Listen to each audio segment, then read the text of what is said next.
Assalamualaikum warahmatullahi wabarakatuh. Alhamdulillahirabbil alamin.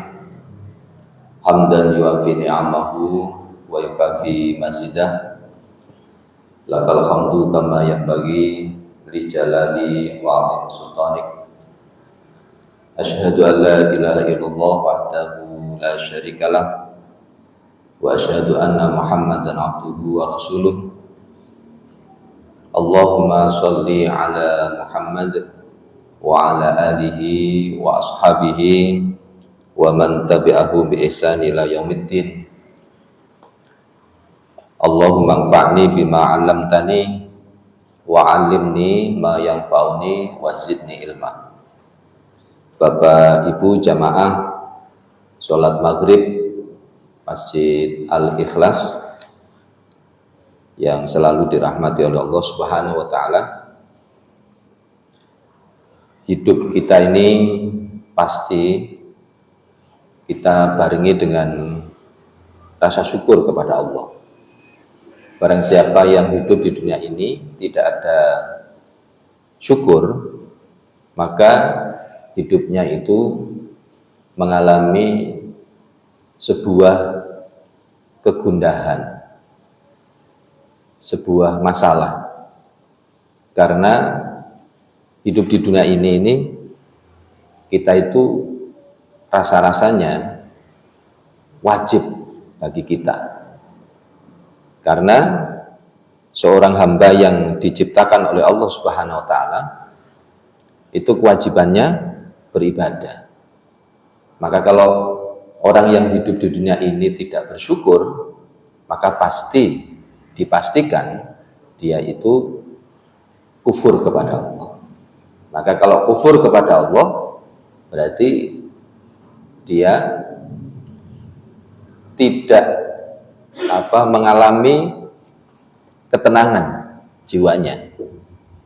Dan itu pasti dimurkahi oleh Allah Subhanahu wa taala.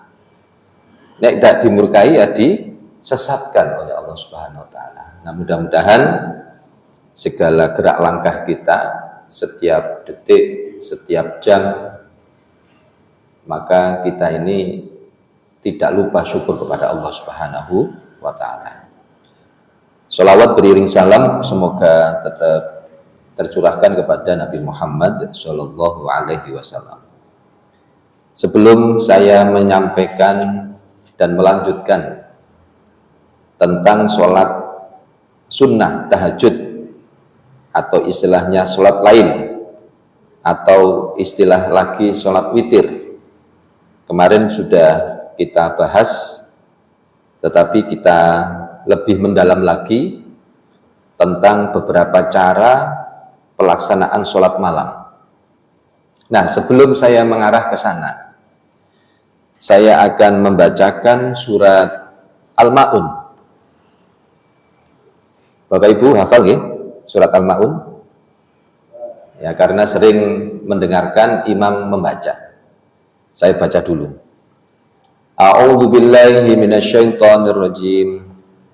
Bismillahirrahmanirrahim. Ara'aital ladzi yukadzibu bid-din fadzalikal ladzi yad'ul yatim wa la yahuddu 'ala ta'amil miskin fawailul lil musallin alladzina hum 'an salatihim sahun alladzina hum yura'un wa yamna'unal ma'un. Shadaqallahul adzim. Bapak Ibu, di situ ada wailul lil musallin. Agar supaya kita sholat tahajud kita ini benar-benar sebuah kebutuhan, walaupun itu sholat sunnah. Dan itu juga sholat wajib itu adalah sebuah kebutuhan. Nah, ada peringatan dari Allah Subhanahu wa taala. Fawailul lil musallin. Apa artinya fawail? Celakalah. Fawailun lil musallin, bagi orang yang sholat. Orang sholat kok dikatakan celaka. Padahal orang sholat itu baik, Pak. Tetapi Allah selalu memberikan peringatan. Orang yang sudah sholat itu seharusnya dia itu juga berhati-hati. Walah Ustaz, gimana? Wong sholat iku gak sholat iku akeh. Lah nek wis sholat iku lho diancam celaka, ya apa sih? Nah ini adalah saking sayangnya Allah Subhanahu wa taala kepada orang yang beriman. Saking sayangnya orang yang belum sholat memang didakwahi agar supaya dia memahami sholat itu adalah kewajiban bagi hamba, kan gitu. Tapi untuk mengarah kepada supaya dia menyadari diri, eksistensi sebagai manusia, bahwasanya kewajiban seorang hamba itu harus sholat. Nah itu materinya berbeda, cara ajakannya, Pak.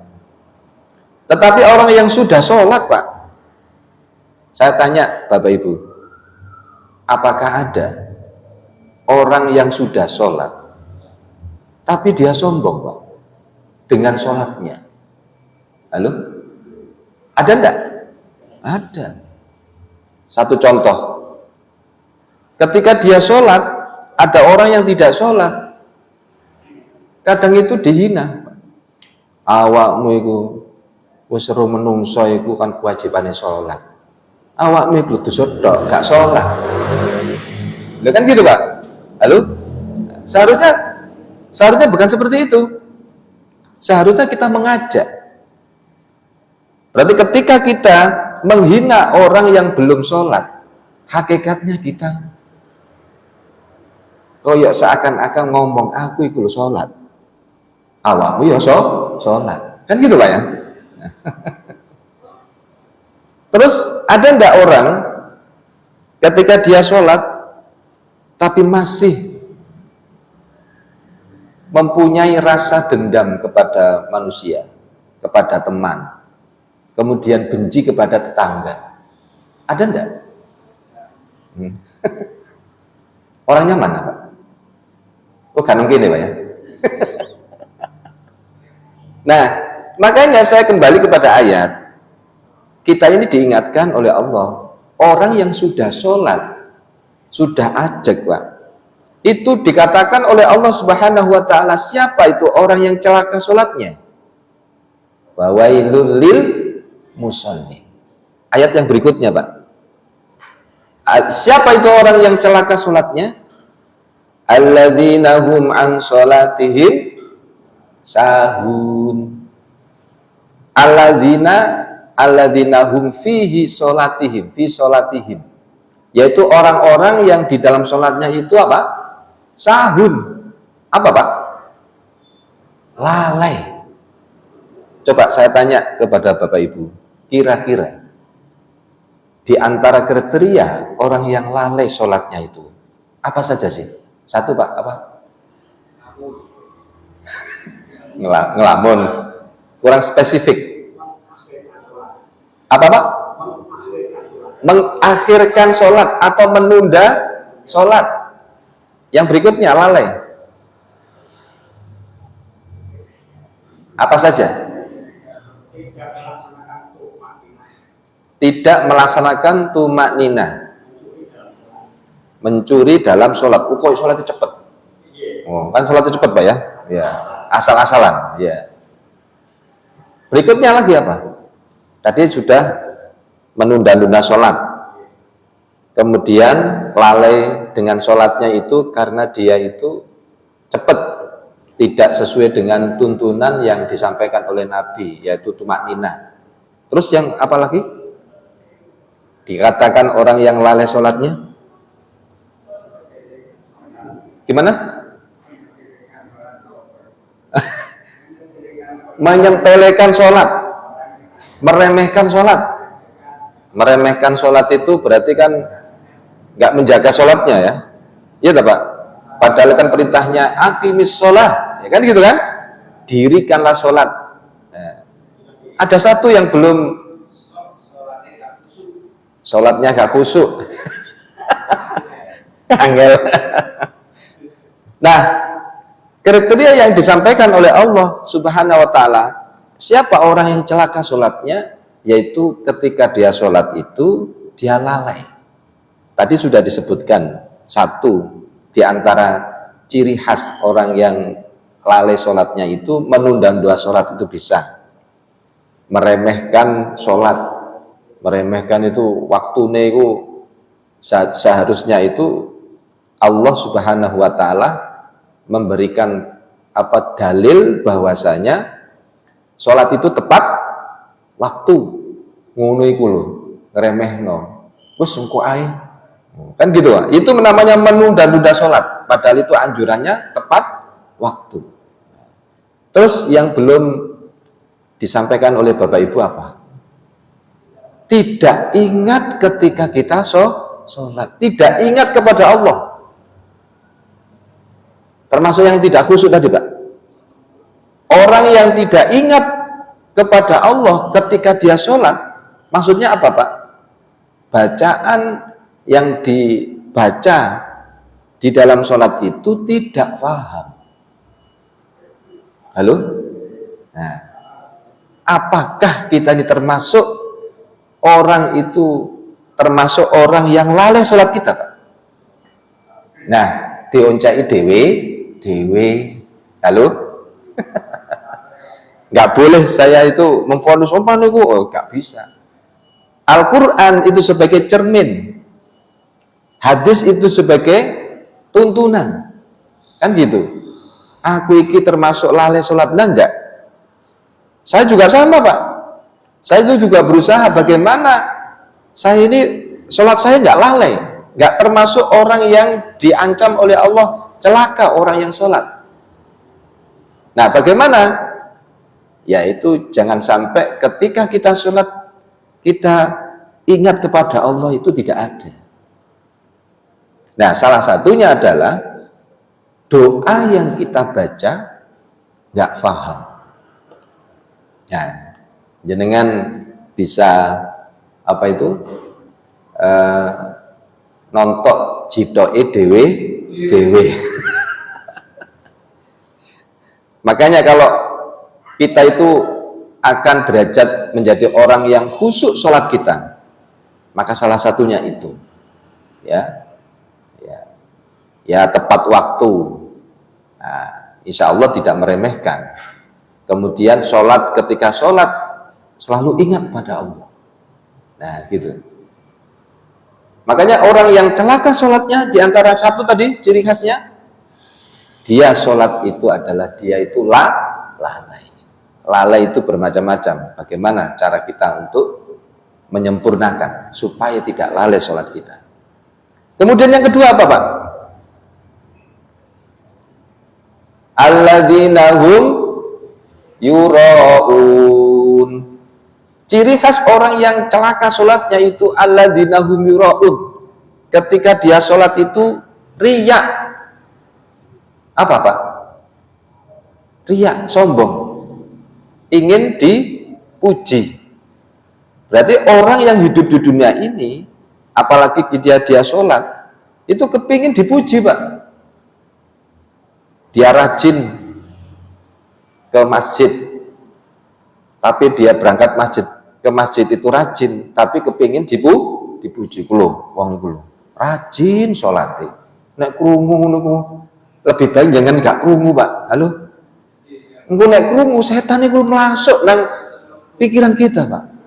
Ojo sampai jenengan itu dipuji di hadapan jenengan. Jenengan gak dipuji.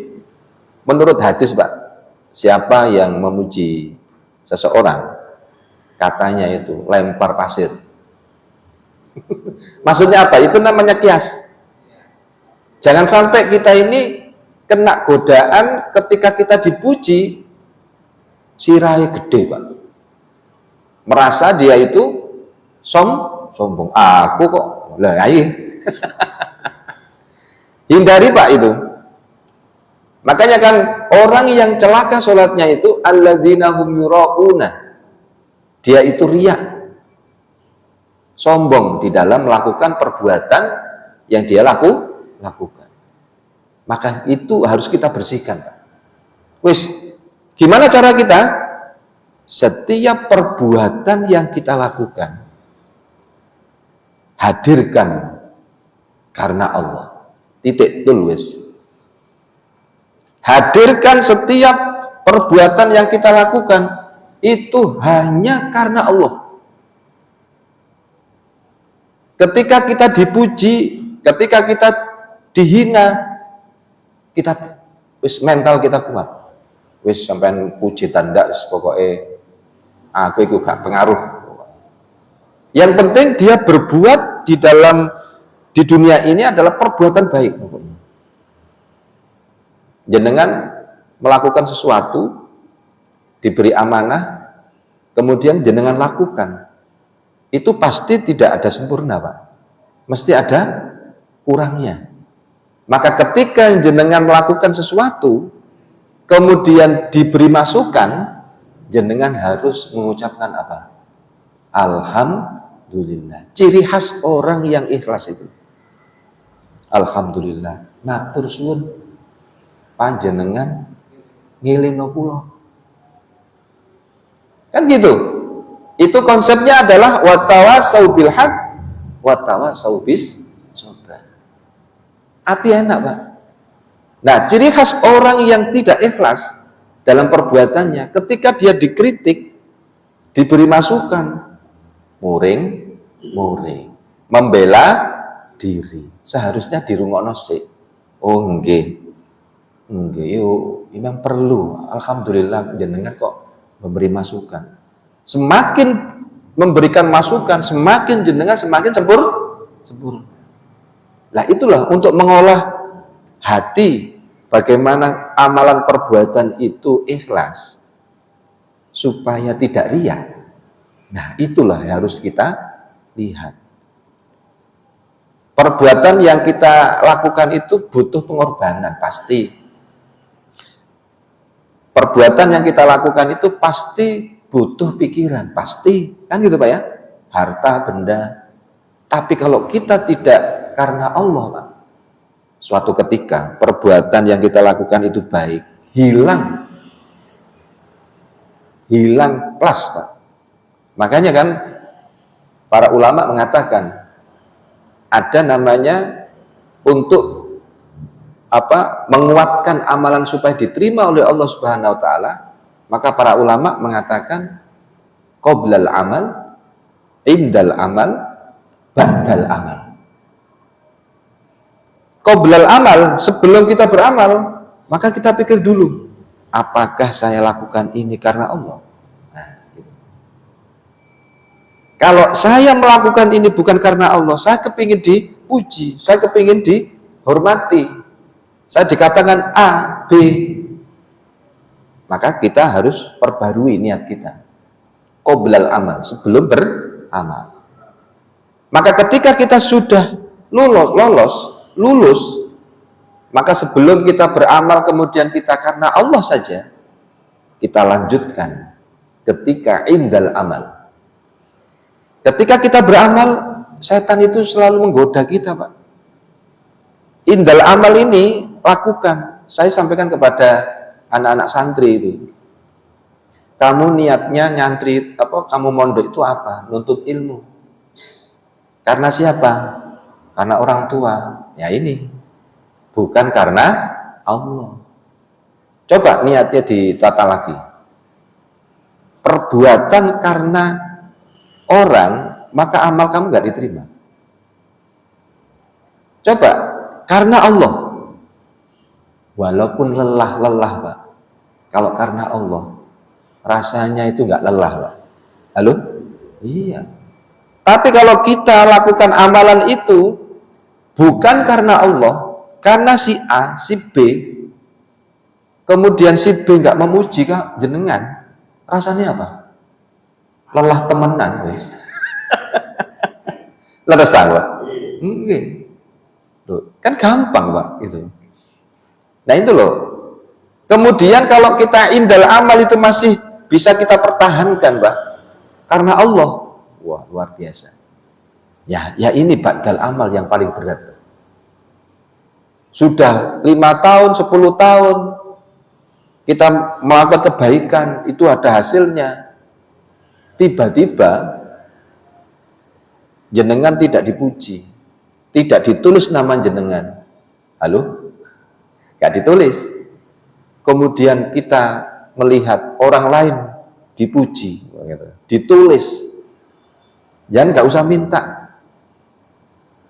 Pahala itu dari Allah. Suatu yang kita berikan itu bisa hilang, maka gara-gara omongan itu akan bisa hilang. 10 tahun katakan. Kemudian jenengan ada masalah mungkin, namanya manusia gitu ya. Kemudian digoda oleh setan. Biyen niku nek aku gak ngewangi. Oh gak ganti. Nah, hilang tidak Pak? Hilang. Karena ba'dal amal. Setan luar biasa Pak. Maka kita harus jaga amalan kita supaya karena Allah Subhanahu wa ta'ala.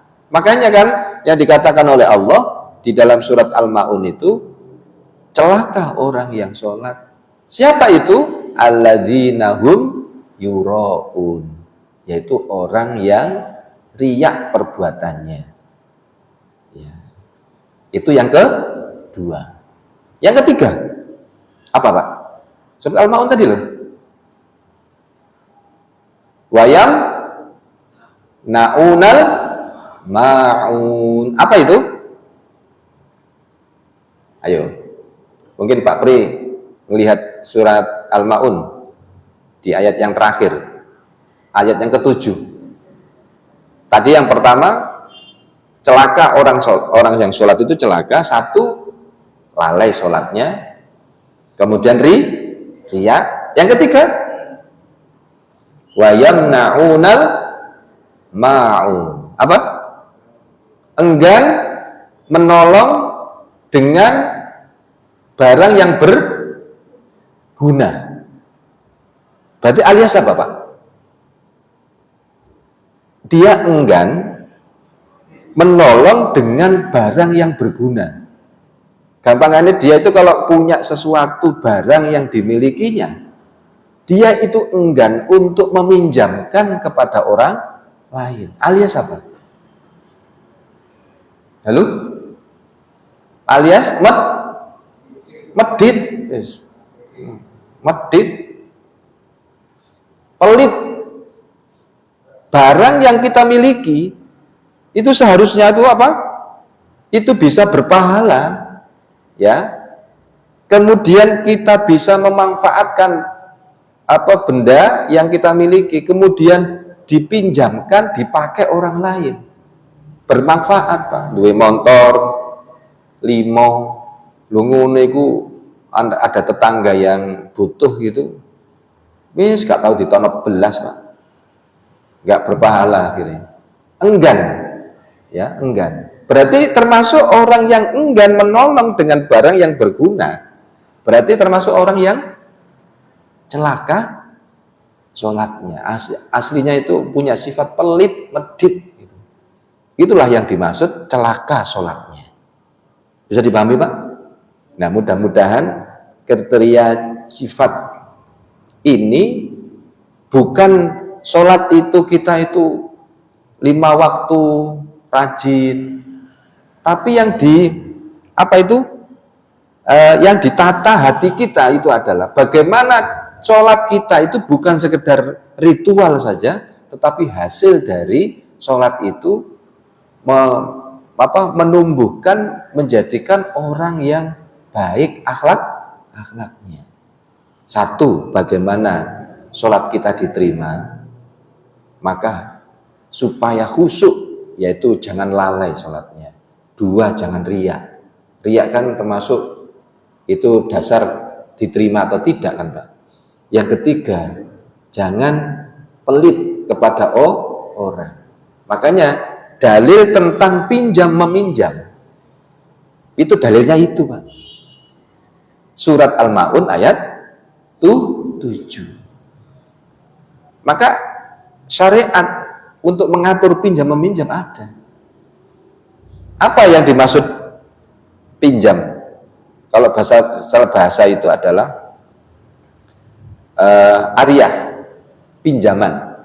Kalau menurut syarak, pinjaman itu adalah sesuatu yang manfaat, barang yang manfaat yang digunakan oleh orang lain yang tidak minta imbalan, dan barang itu halal, dan kalau dikembalikan barang itu sudah mengambil manfaat dari barang yang sudah digunakan. Yang penting orang pinjam meminjam itu adalah tidak mengambil upah, imbalan, itu yang penting. Dan barang itu harus kembali utuh. Nah, itulah namanya orang yang memanfaatkan barang yang dimiliki untuk bisa dimanfaatkan orang lain, itu adalah termasuk hablum minan nas. Selesai.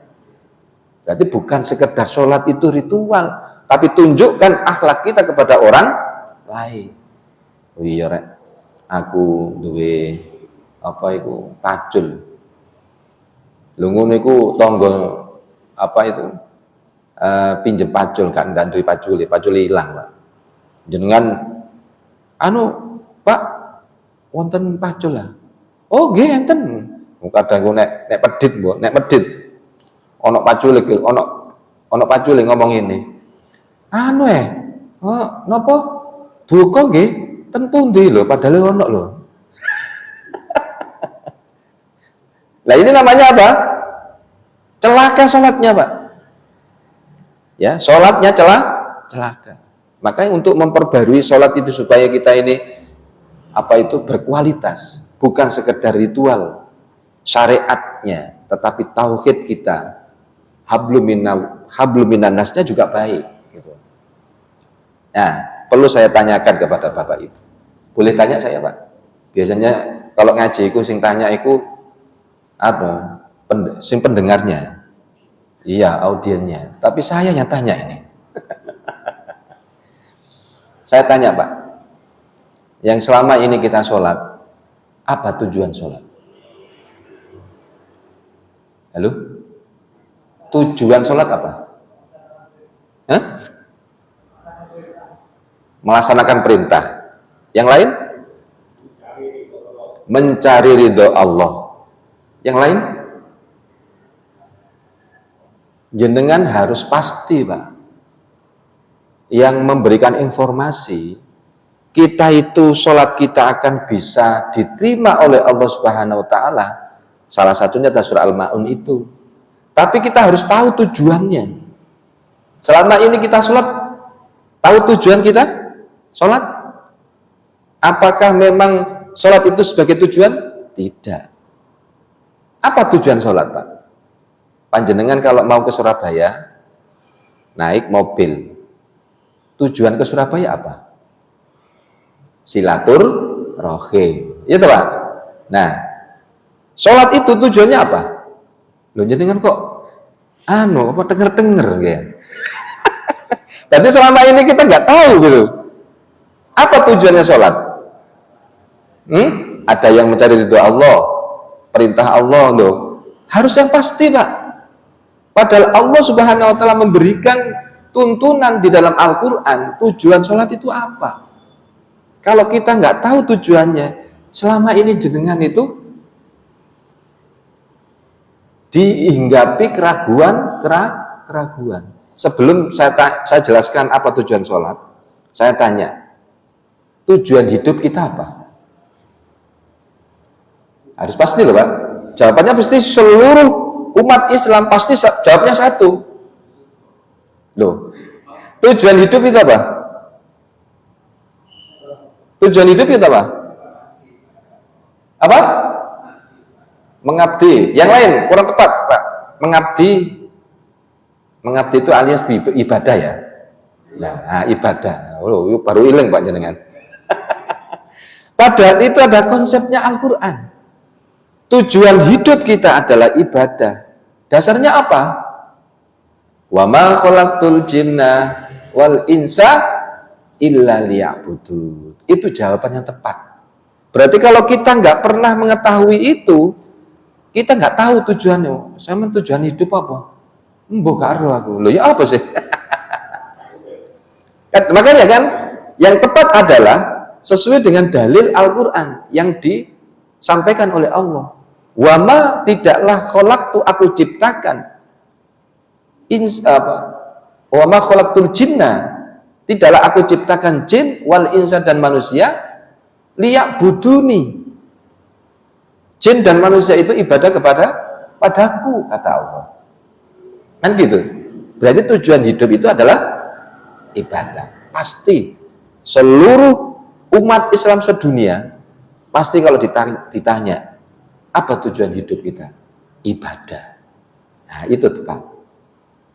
Jadi kalau kita masih belum memahami, maka kita harus belajar terus. Makanya nanti kalau saya tanya, apa tujuan hidup kita? Pasti sama jawabannya. Nggak ono sing ono A, ono B, kira-kira. Kan gitu. Nah sekarang mengarah kepada sholat. Apa tujuan sholat itu? Tujuan sholat itu harus ada jawaban yang pasti. Itu menunjukkan berpengaruh pada diri kita, sholatnya diterima atau tidak. Maka pastikan sholat kita diterima.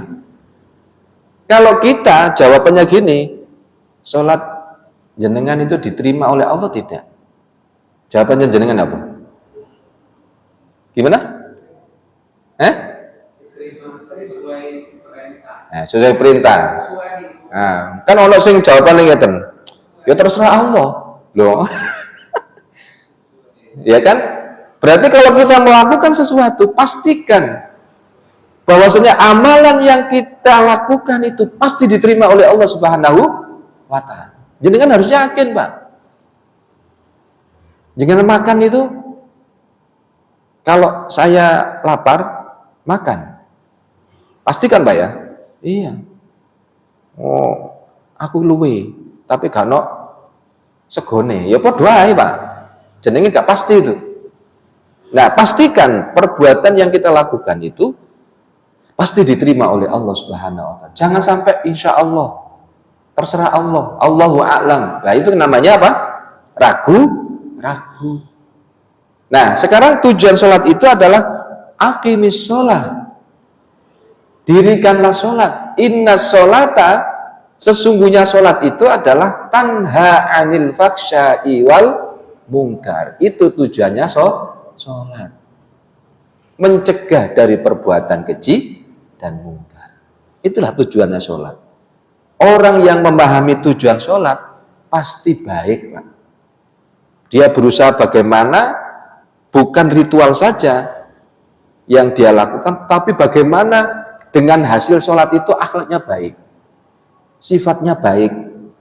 Makanya orang yang melakukan sholat pasti baik, Pak.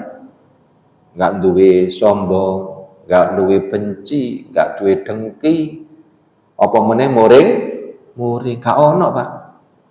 Halo? Berarti menghasilkan perbuatan baik, akhlak yang baik. Seharusnya orang sholat itu seperti itu. Nah, kita ini PR kita, Pak. Bagaimana kita untuk menyempurnakan sholat kita yang tujuannya itu mencegah dari perbuatan keji dan mungkar. Jenengan nek muring-muring keji tidak? Mungkar tidak? Ya. Jenengan benci orang lain mungkar tidak? Mungkar. Nah, itu.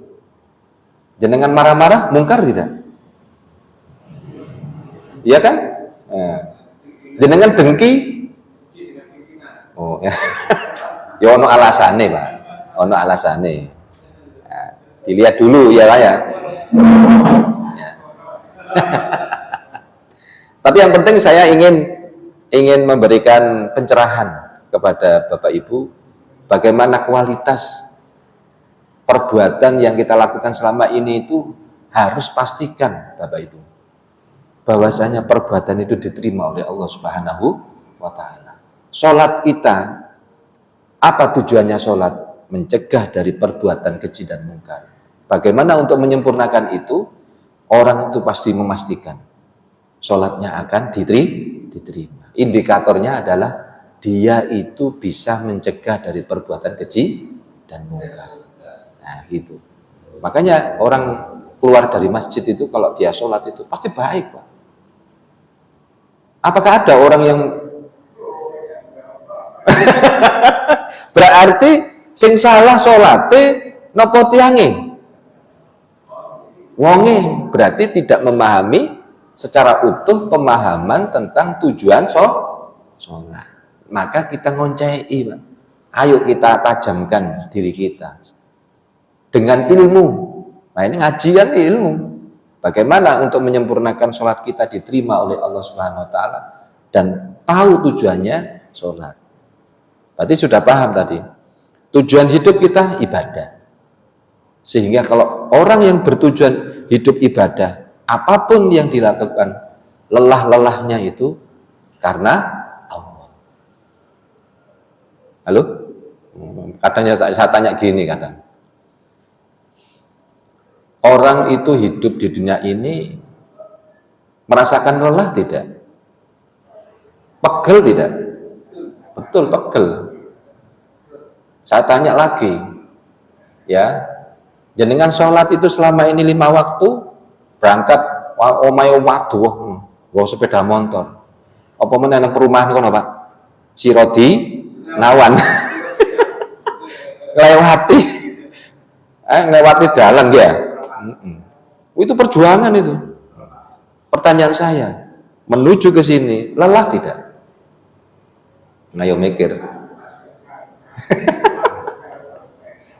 Lelah tidak?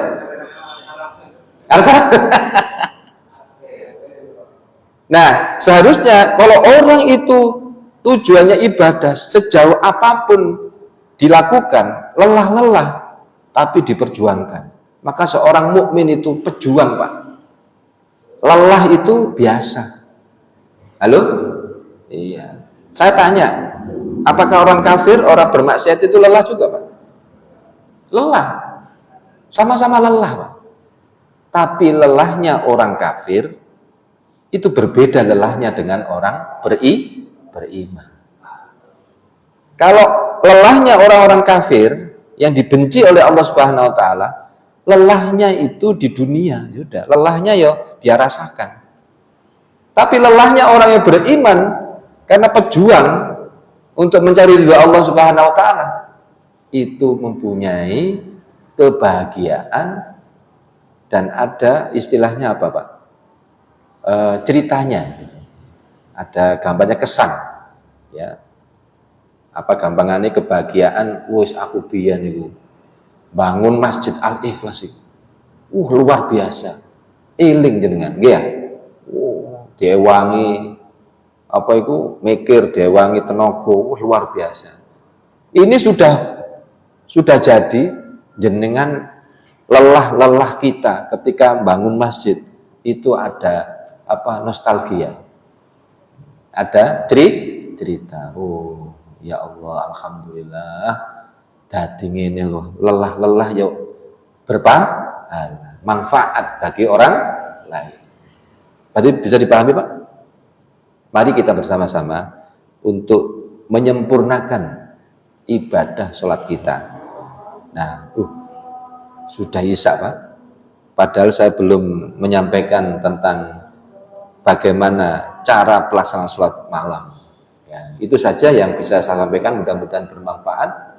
Dan itu adalah bagian dari motivasi diri kita. Mari kita sempurnakan sholat kita sesuai dengan perintah Allah dan anjuran dari Rasulullah Shallallahu Alaihi Wasallam. Mungkin itu saja yang bisa saya sampaikan. Mudah-mudahan bermanfaat. Mari kita tutup dengan doa kafaratul majelis. Subhanakallahumma wa bihamdika asyhadu an la ilaha illa anta astaghfiruka wa atubu ilaik. Wassalamualaikum warahmatullahi wabarakatuh.